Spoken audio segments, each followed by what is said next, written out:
So guys, this is President's Anonymous. All gonna be here to tell our stories, say everything about Vietnam. Oh yeah? Oh yeah? My name is Dwight Eisenhower. I was the 34th President of the United States, serving from 1953 to 1961. I was a 5-star general during World War II. Just saying. 1954, I refused to send troops into Vietnam, but I did aid the French to fight the Viet Minh. I wanted to strike Vietnam by air when the French were surrounded in Dien Bien Phu.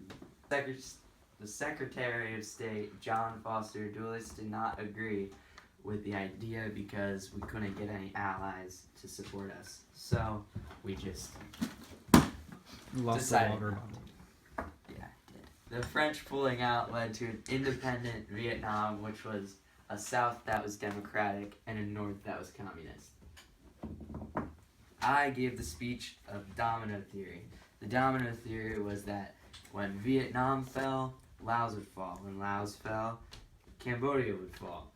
When Cambodia fell, then Thailand would fall. When Thailand fell, Burma would fall, and then Burma was right next to India, which risked India being a communist. So all of these would be communists. Go away, JFK.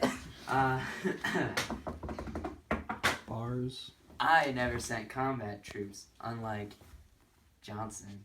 I only sent training troops to train the people of South Vietnam. Kennedy, this guy right here, or right here maybe if in a future shot, I don't know. That's me!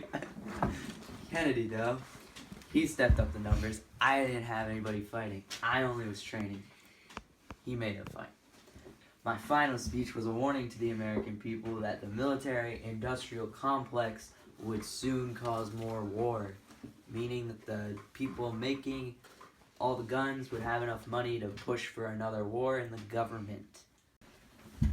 Before Kennedy became president fully, I had a meeting with him, December 6th, if you wanted to know, where I warned Kennedy that if we got too involved in Vietnam, then it would be just like what happened in Korea, where the Chinese get involved and they get rid of us.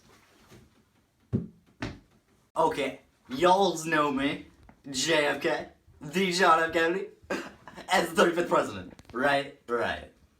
I was born May 26, 1917. Got my head blown off November 22nd, 1963. President from 1961 to 1963. Graduated Harvard. That was like the best school, so y'all should be jealous. After my bro Eisenhower over here, and my bro, before my bro Johnson over here, I support the South Vietnamese, right, yeah. I sent over like 16,000 troops and millions of dollars to them. But I was with my bro, Diem, thought he couldn't, reunite Vietnam, thought he sucked. Sorry, bro. Kind of planned, maybe planned to get him killed. Not my fault. A couple weeks later, got shot. Not a good day. I tripled the aid to Vietnam and refused to withdraw. And man may die, nations may rise and fall, but an idea lives on. My name is Lyndon B. Johnson. I am the 36th President of the United States of America. I was the President from 1963 to 1969, and I was often referred to as LBJ. I work well with my buddy Eisenhower, who is behind the camera. When I was President, I really did push Congress to pass legislation attacking illiteracy, discrimination, and unemployment.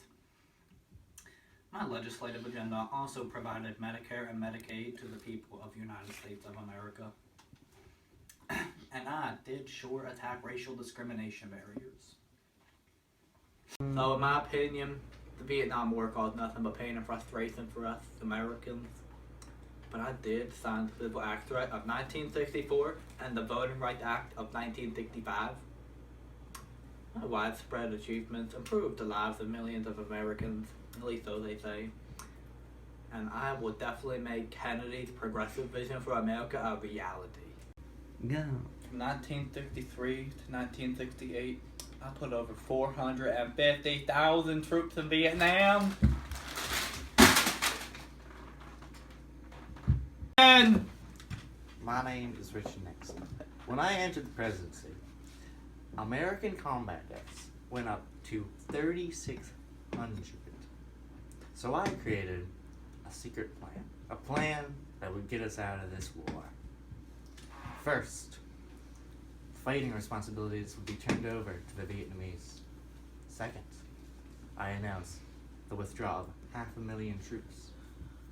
By 1972, there were no troops on combat missions, and by January 1973, only 25,000 American troops remained in Vietnam.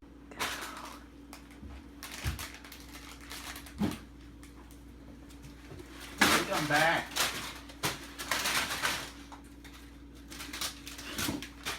Watergate! We warned the North Vietnamese that unless they settled soon, they would be subjected to bombings, mining of harbors, and the spraying of radioactive debris. The escalation of the air war also failed. In mid-March 1969, a secret bombing campaign against Cambodia began. I kept it secret from Congress and the American people for 2 years. This policy was very unsuccessful, both militarily, but it also triggered large amounts of anti-war protests at home. I was doing much better in the home front battle for public opinion than in the actual war. Peace negotiation dragged on forever through my first term. After more negotiations, an agreement was finally found on the 27th of January 1973. However, these commitments were not honored by the Ford administration in 1975, which resulted in the reunification of North and South Vietnam under communist rule.